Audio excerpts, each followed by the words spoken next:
There's a piece of advice my father once gave me, which I would like to reiterate to all of you to start off today's video. He said, "Son, when disciplining a woman, always keep your fingers locked together and rigid, and always be sure to follow through." Oh no, wait, no, these are notes from my psychologist. Hold on here. Chased around the house with a hammer, ran over the neighborhood dog, shot the neighbor's cat. Ah, here we are. "Son, the reason I had your brother is because I knew from an early age that you'd eternally be a disappointment to me and all the millions of other sperms you outswam."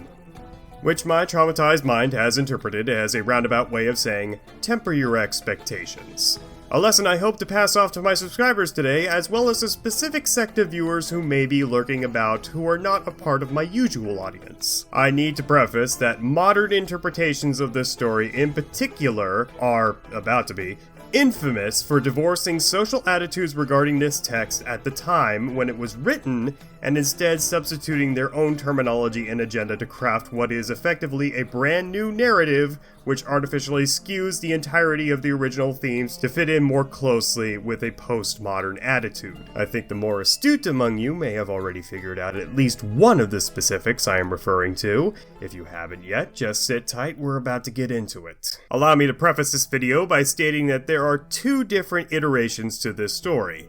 The Sumerian, which is dated from somewhere in the 3rd millennium BC, possibly right around the time Gilgamesh was first transcribed, or as I will postulate in this same video, a bit later after the epic is completed, and, for some reason, the much more popular Acadian version, dating back to the early 2nd millennium BC. Ironically, despite the Acadian version of this myth having several centuries for the lore to develop and new interpretations and ideas to come to fruition, it is much, much shorter than the Sumerian account, albeit there are pieces missing out of both accounts, and only really differs in two major ways, and one of those is by omission. Why, yes, I clearly do have a preface and innate bias towards the Babylonian version of the story, not only because it was obviously more detailed, but because it does a better job binding the whole mythos together as it creates a chronology between itself and 3 other poems, each telling a conducive story. That being said, I will, for the purposes of being thorough, specifically refer to the Acadian manuscript when a matter of contention comes up between the two. Strap yourselves in, boys and girls, it's gonna be a bumpier ride than a motorcycle with a magic wand attachment over any given residential road in suburban Cleveland. Now, in the Acadian version of events, get used to hearing that, it is never prefaced why Inanna decides to take a trip down to the Underworld, known to these people as Kur. However, many people make the assumption that she is there on a warpath, trying to conquer the Underworld because she is no longer satisfied with having dominion over heaven and earth. We'll get into the specifics as to why this interpretation of Inanna's motives came into being, but in the meantime, the Sumerian story takes all the guesswork out of it and paints quite a more sympathetic picture.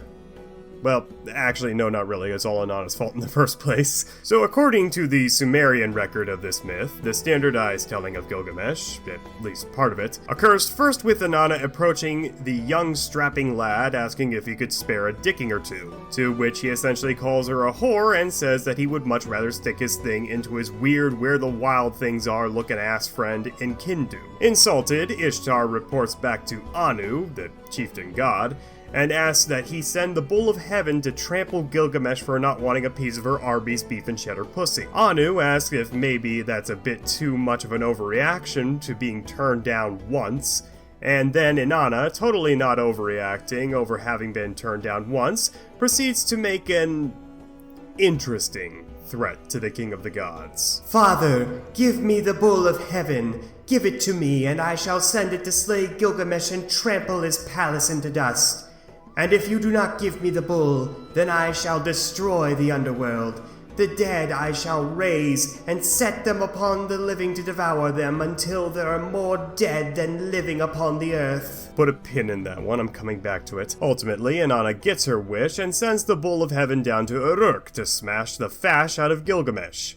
However, our boy plays an Uno reverse card and actually ends up slaughtering the bull instead, which is definitely not going to become a cliche trope amongst mythological heroes of the ancient world. Don't worry, I said I would make both of these videos before. They are somewhere in the queue. Anyway, you guys remember how I said Uruk was more fucked up than Athens in my previous video focusing on Inanna? Well, guess what? That bull, according to some legends, is the husband of Inanna's sister, Ereshkigal, the queen of the Underworld. And after the bull's death, she is left crying out in misery for days on end, which Inanna feels guilty over and decides to pay her a visit in order to console her. Side note, this is the reason as to why I think that Gilgamesh, at least up until the point where he and Enkidu kills Gugalana, is a prequel to the Descent story, as it makes no sense for Inanna to attend the bull's funeral if the bull's death hasn't even been written about yet. I feel the need to point this out because many people erroneously state that Gilgamesh is a later tale in the history of Inanna, as historically speaking, epic poems are composed after the core mythology has been written. But wait, if the bull is dead, wouldn't he just return to the Underworld anyway? Maybe it's because his body was all cut up and she can't have his thick, meaty bovine dick in her snatch anymore, so that's the reason why Ereshkigal is so upset. She's essentially throwing a funeral for his penis. Okay, but I am legit only half joking. These horny fucks were crazy in ancient Mesopotamia. Anyhow, now that the narrative is established for the earlier Babylonian account of Inanna's descent, let's hear what the Acadian version, which changes her name to Ishtar for a multitude of convoluted reasons, has to say in regard to how Inanna presents herself to Ereshkigal's Gatekeeper, whose name in the original is Neti, and for some reason they don't bother to give him a proper name in this account.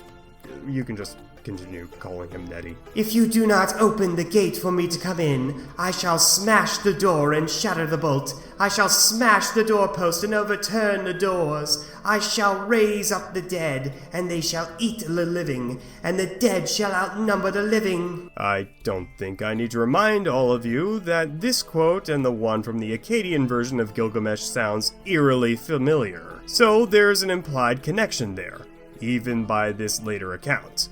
However, this ambivalence is often simplified to Inanna wanting power for power's sake, which I think is totally off the mark. Inanna's purpose for going into the Underworld is never explicitly stated, and that whole empty threat of starting the zombie apocalypse would only hurt her more than her sister, as she has dominion over the mortal world.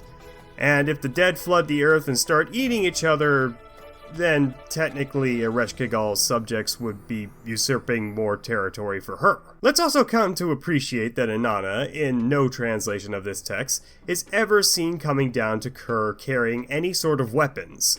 You'd think that the warfare goddess, someone who has access to whatever weapons, armor, or whatever army she needs, would be a little more prepared if she was trying to subdue the entirety of the Underworld by force. Aside from that, later on in the story, Nanna, the father of whatever the fuck she is this week, refuses to raise his daughter from the Underworld as he mistakenly states that she went down there to consolidate her power over all three realms. Evidently, no one had told him that Gugalana's neck had been snapped, but apparently the Acadian version of events completely forgot that he was ever even a character, despite the fact they explicitly take a quote from the older version of the Epic of Gilgamesh and paraphrase it into this story for the sake of drawing a connection between the two.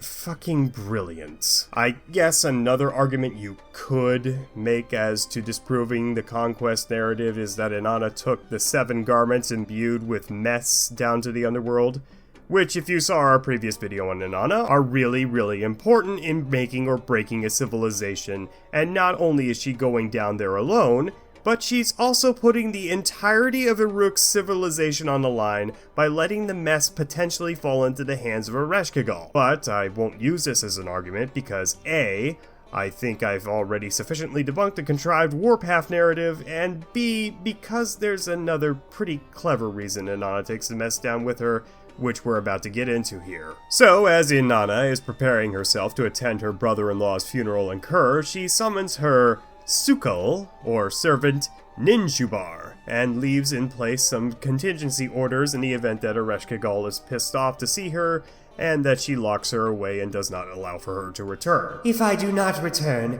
set up a lament for me by the ruins. Beat the drum for me in the assembly of places. Circle the house of the gods. Tear at your eyes, at your mouth, at your thighs. Dress yourself in a single garment like a beggar. Go to Nippur, to the temple of Enlil. When you enter his holy shrine, cry out, Some long repetitious nonsense about not letting Inanna die. If Enlil will not help you, go to to the temple of Nana. Weep before Father Nana. If Nana will not help you, go to Eridu, to the temple of Enki. Weep before Father Enki. Father Enki, the god of wisdom, knows the food of life. He knows the water of life, knows the secret of life. Surely he will not let me die. Wait, then why are you even bothering with the first... You know what, just leave the cynicism out of it, Messiah. So, with all the subtlety of the Scarlet Letter to anyone who possesses more than 3 brain cells, we get the notion that Inanna preemptively knew that Ereshkigal may not allow for her afternoon visit to be so cordial, probably on account that she's the reason that her husband is now residing in a can of beefaroni. In the Acadian version of the tale, this set of instructions, as well as Ninshubar herself, are curiously absent, and it just opens with her bum rushing the gates of Kur, where her various ornaments and the mess they represent aren't mentioned until she is stripped of them. And now I feel the need to slam on the brakes of this video to go over a few short, if you're a returning subscriber you'll know that word doesn't mean jack shit, footnotes. Let's start with why I stress the her in herself in reference to Ninshubar. Well, it's like 1/3 of the reason why I wanted to make this video in the first place. Now, some people like to erroneously label Ninshubar as non-binary, alongside some other figures which shall be coming up way later in this same video.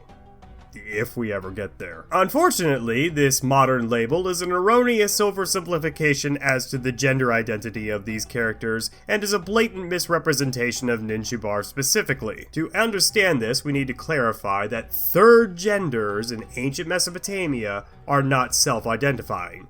The ancient world was a lot more conformist than you, I, or anyone who should still be alive today would have ever experienced.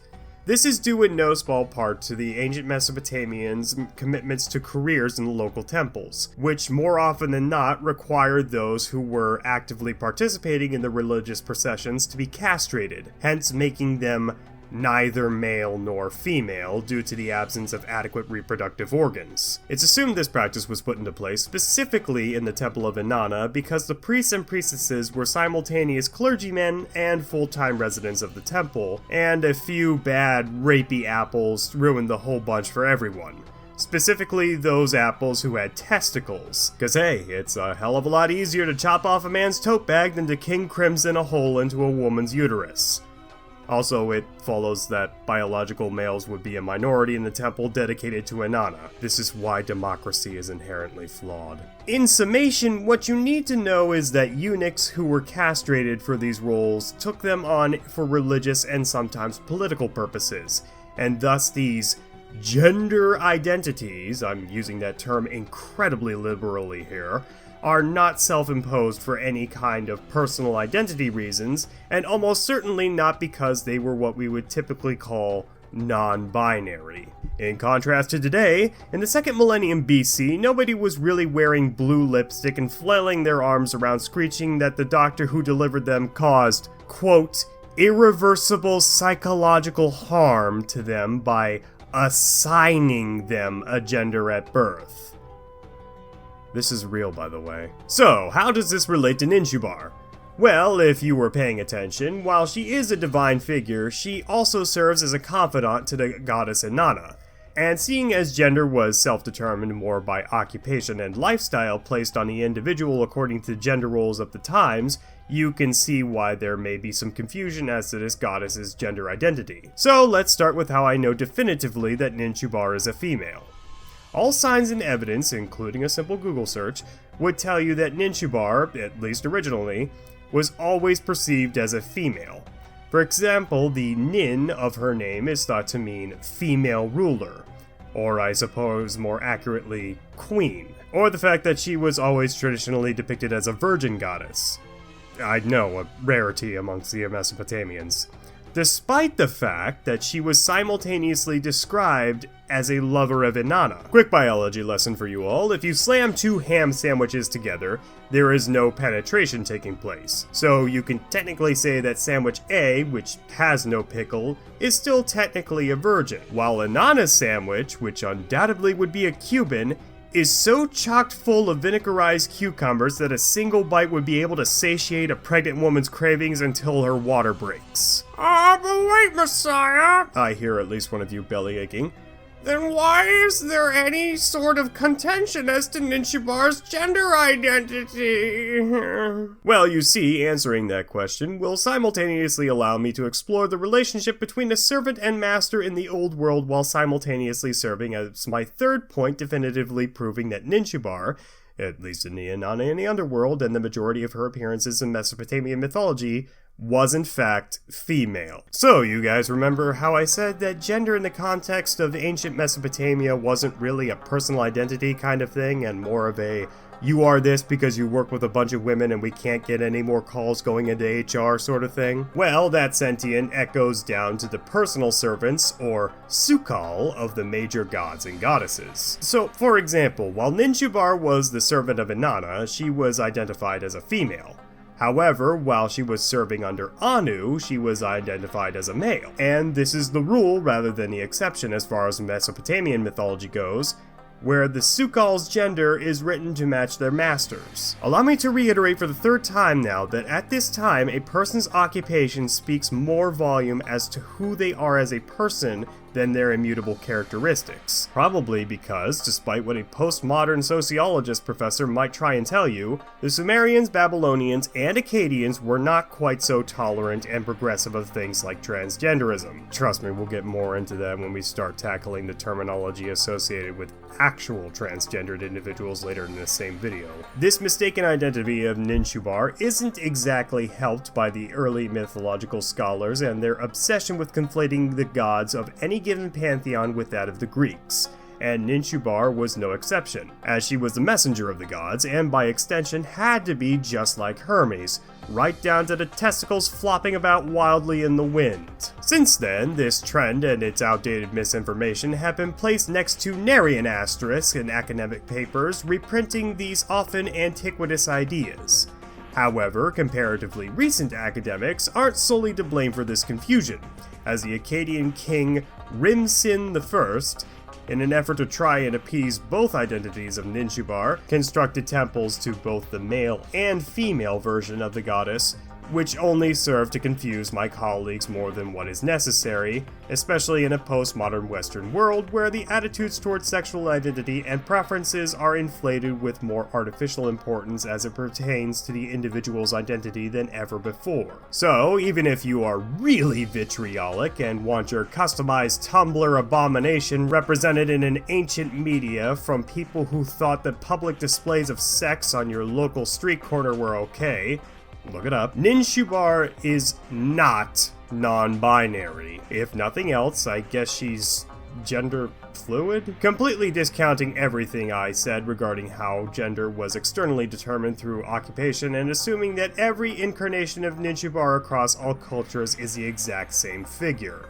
Congratulations! You earned your complimentary woke tokens by sitting through this short footnote. You can spend them at your local discount community college's basement where they stick all the gender and Africana studies classes. Not valid if you are a straight white male, must be 18 years or older to redeem tokens unless you don't tell your parents. Moving away from the more contentious topics, which bait me into making sociologically charged jokes with my patented sense of dry humor, let's move on to more, well, sociological elements, which I brought up, like, an hour ago now. To those of you who can't remember back to my Inanna or Flood videos, mess are the objectified representations of what the Sumerians deemed necessary for a functional society, stolen from Enki and his now defunct city of Eridu by Inanna so that she may bring civilization to her city of Uruk. For some reason, she decides to take these with her to the Underworld, only to have them stripped off of her via Neti, taking them off as she passed through each gate as per the wishes of Ereshkigal. When Ereshkigal heard this, she slapped her thigh and bit her lip.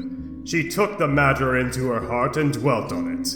Then she spoke. Come, Neti, my chief gatekeeper of the Kur, heed my words.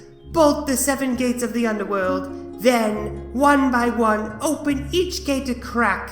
Let Inanna enter. As she enters, remove her royal garments. Let the holy priestess of heaven enter bowed low. Now, something important to note here is that Ereshkigal doesn't react out of anger upon hearing that Inanna was at the gate of the Underworld in the Acadian telling of events, more so out of fear, playing into that constructed narrative of Inanna, or in this case Ishtar, potentially descending to the Underworld as a conqueror. Though, as I have already stated, this is never directly stated, nor is it heavily implied anywhere. It's more chalked up to ignorance on the part of the reader. As when one hews down a tamarisk, she trembled. As when one cuts a reed, she shook. What has moved her heart, seat of intellect? What has stirred her liver, seat of emotions? Ho there! Does this one wish to dwell with me? To eat clay as food, to drink dust as wine? Now, I don't know about you guys, but this passage reads more to me like Ereshkigal is just confused as to why Inanna wants to die. But nonetheless, she orders her sister stripped of her garments all the same. From her, Neti would take the Shugura, crown of the steppe, lapis bead necklace, a double strand of beads, earrings in Acadia, a breastplate, a golden bracelet, multiple wrist and ankle bracelets in Acadia, a ruler, like,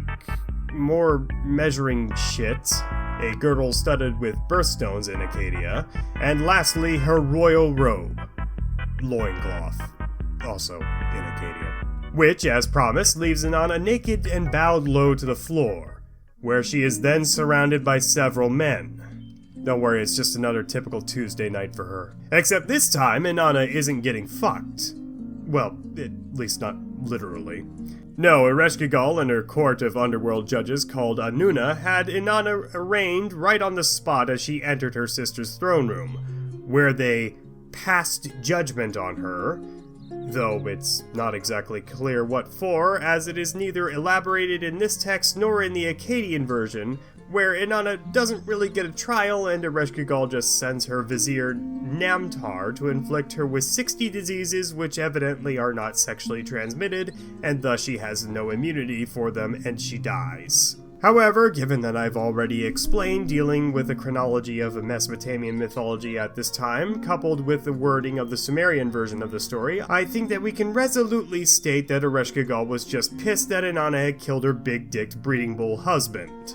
Then Ereshkigal fastened on Inanna the Eye of Death.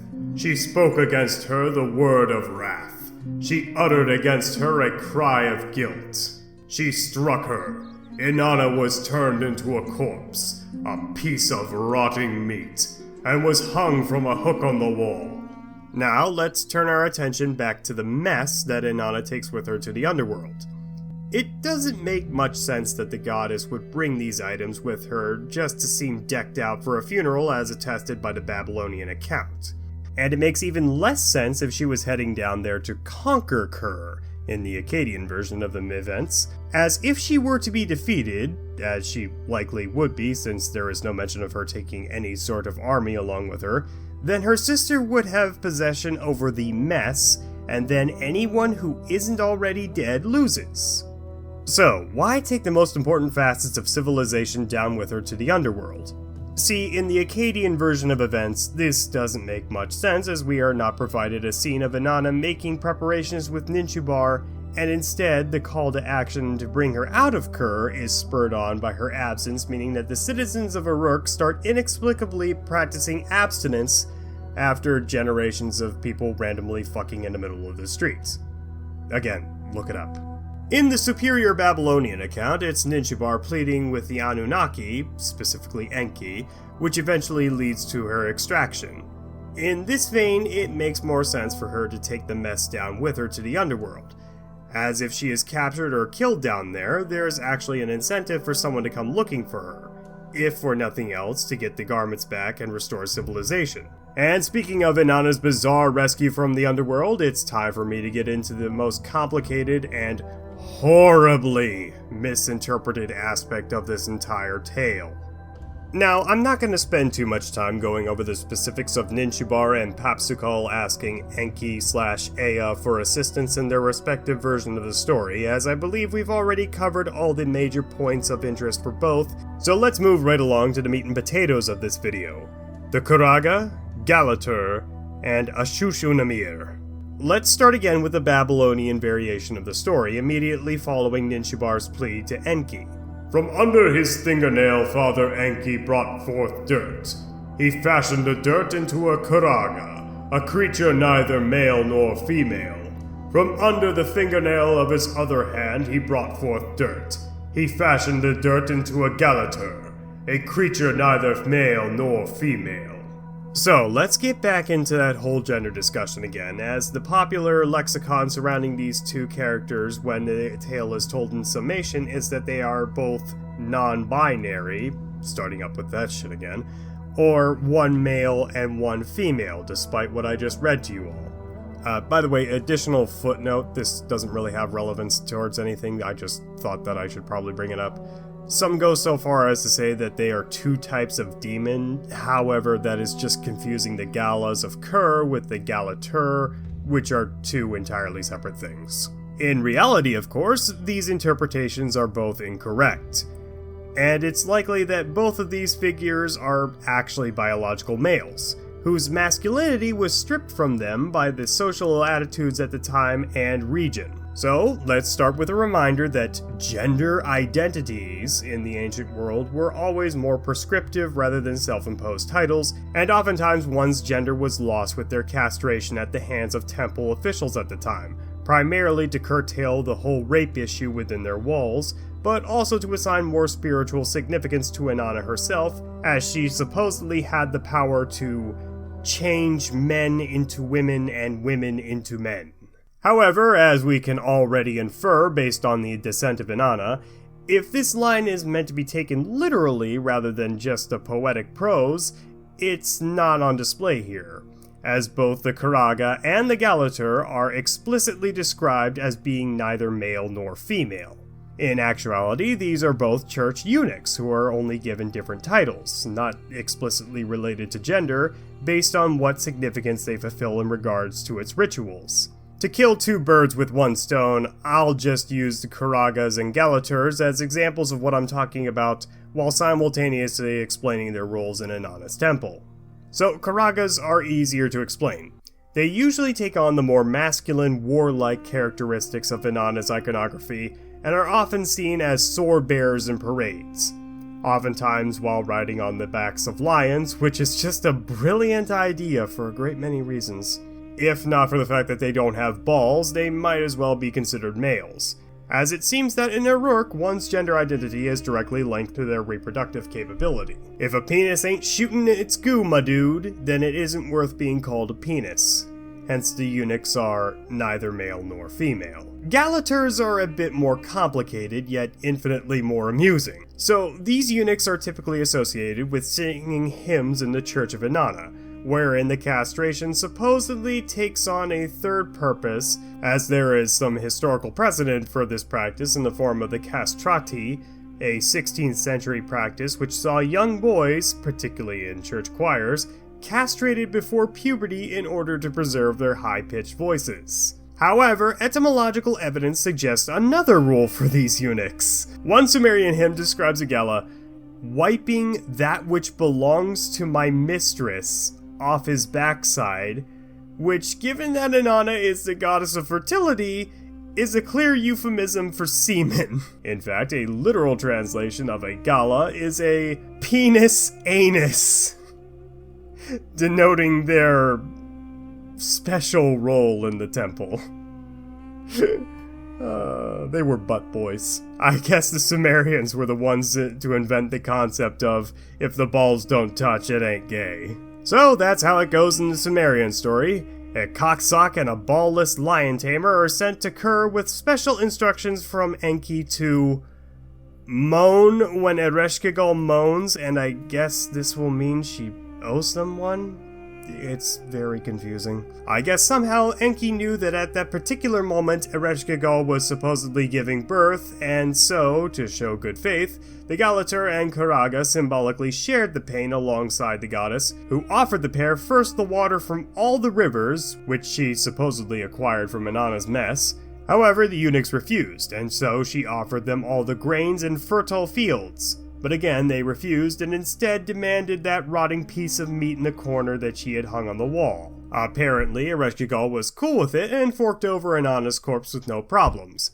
But then, after the pair sprinkled the food and water of life onto her corpse, she was JC'd.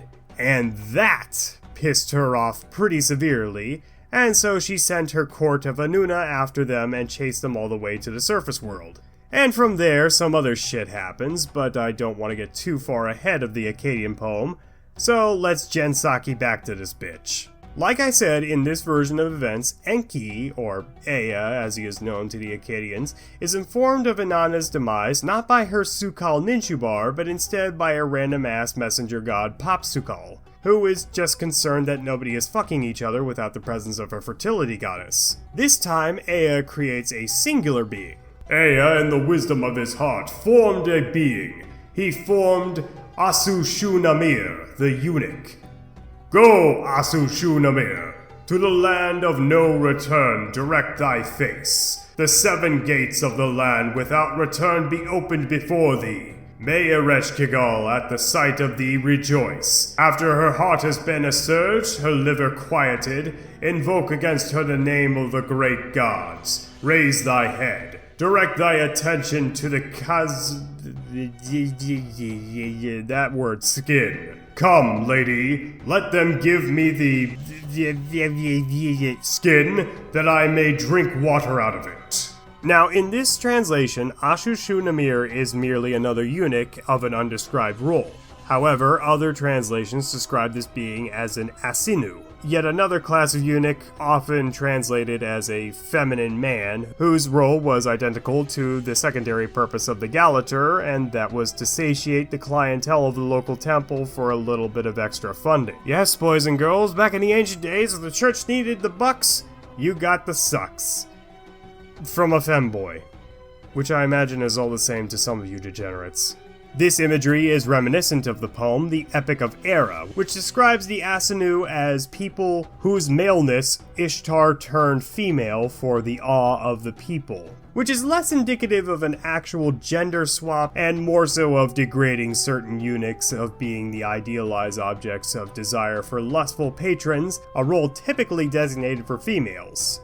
Again, occupation influencing external judgment passed on by one's gender identity. But let's say that you want to take that line of rationale even further and assume that the Asinu are just straight up transgender. Well, there is definitely some evidence to back up the assertion that transgender individuals did exist back in ancient Mesopotamia, as evidenced by a statue fragment housed in the British Museum's archives, which has an inscription on it which has been translated to Selima Buzata, Hermaphrodite of Inanna. However, this translation is now considered outdated, as hermaphrodite had no equivalent concept in ancient Acadia, and has since been refined to person, man, woman, which is a well-documented way of referring to transgender individuals in the ancient world, usually accompanied by a tone of irreverence by whoever was describing them. Whatever the case may be, Asushunamir did in fact get the corpse of Inanna back. However, Ereshkigal's attitude towards the eunuch/femboy/tranny was less hospitable than Ea had anticipated, and very well could be reflective upon the attitude the ancient populace at large had towards such individuals. When Ereshkigal heard this, she struck her side, bit her finger. Thou hast expressed a wish that cannot be granted. Go, Asushunamir, I curse thee with a great curse. The sweeping of the gutters of the city be thy food. The drains of the city be thy drink. The shadow of the wall be thy abode. The thresholds be thy dwelling place. Drunkard and sot, strike thy cheek. After verbally berating this messenger, Ereshkigal decided that she was so thoroughly disgusted that if this is the type of visitor keeping Ishtar's corpse and tails, then she wants nothing more to do with it. And so she orders a servant to bring her body to the Anunnaki and sprinkle the water of life on her, thus returning her to life once again. Hooray! Skank God is back! But as you can probably tell by the timeline of this video, that's not where this story ends. And now we come to the part of the tale I cannot believe people so carelessly leave out of their synopsis of the Underworld descent story, as it is pretty much the most integral part to the entire narrative. And that is what comes after Inanna/Ishtar emerged from Ker. And this is probably a result of the Acadian version ending on a cliffhanger. Ereshkigal decided quickly after returning Ishtar to the gods that she had been duped, and thus demanded a tributary of the goddess who may take her place in the underworld. Her husband Dumuzid is brought up, but then the poem ends abruptly with his sister Belili pleading with the gods that they not take away her only brother. Apparently totally forgetting that Enkidu is a thing. But I digress. In the Sumerian version of events, after Inanna is seized by the Anuna, they similarly demand that someone else take her place. And so they go around demanding Inanna sacrifice those closest to her to take her place in the underworld. However, at each possible candidate, Inanna refuses to let them go, as apparently they had all been mourning and grieving her loss to an extent which touched even the goddess's sensibilities to the point where she just couldn't bear to let them go. Until we get to Dumuzid, who was getting it on with a harem of prostitutes under a tree rather than crying his eyes out at the loss of his wife. However, in some translations, he's literally just sitting there. Incredibly hypocritically, Inanna instantly demands that the god of shepherding be taken to the underworld in her place. But when the Anuna of the underworld is tempted to seize Dumuzid, he pleads with his brother-in-law, Utu the sun god, to save his skin, and so the god transforms his limbs into living snakes, and he's able to slither out of their grasp. And that is where the Sumerian version comes to an inconclusive end. That is, unless you decide to read the tie-in story of Dumuzid's dream, which is really boring and is all about Dumuzid crying to his sister Belili that he has been having nightmares about demons dragging him down to hell, and requests that his sister keep an eye on him in case this prophecy comes to fruition. Which apparently she does, but then doesn't do jack shit about it. Perhaps the only shred of useful knowledge we get from this poem is that eventually the Anuna catch up to Dumuzid and drag him down to the underworld after several attempts by Utu to save his brother-in-law by changing him into snakes and antelope. I don't know, man, I didn't write this shit. Anyway, this is where the story ended for the majority of English-speaking audiences all the way up until the 1960s, when the imaginatively titled poem The Return was translated, which picks up where Dumuzid's dream left off, with Inanna, Belili, and Dumuzid's mother all lamenting the loss of the god, and subsequently the pleasant weather his presence brought with him for a good harvest, leading humanity to experience its very first winter. Pleading with Ereshkigal again for the return of Dumuzid, the goddess struck up a deal which is incredibly reminiscent of the one negotiated by Zeus as it pertained to the custody over Persephone between Demeter and Hades, where Dumuzid would be allowed to stay in the world of the living so that humanity could, eat during the spring and summer months, while his sister Belili took his place, and vice versa for the fall and winter months. And they all lived semi-happily ever after, except for Ereshkigal. And Gugalana. And Asu-Shu-Namir. And I guess Enkidu, since he was retroactively written out of the narrative. And Enkidu, because he also dies. And literally everyone who had their scrotums chopped off for the sake of appeasing an imaginary whore goddess. And all the blue-haired gender studies graduates whose entire narrative on how inclusive and progressive the Mesopotamians were was shattered by some dipshit writing an inordinately long script about an imaginary whore goddess. And me. But that's because I'm never happy. Yeah. Thanks to everyone for watching today's video, especially my patrons listed right over here. If you'd like to support the channel and gain access to some bonus content, that would be the place to do it. As always, you can find a link to my Discord server down below for further mythological discussion, or just memes. It's mostly memes. And until next time, ladies and gentlemen of the internet, my name is Messiahs of Mythology, and I hope you all have a God's blessed day.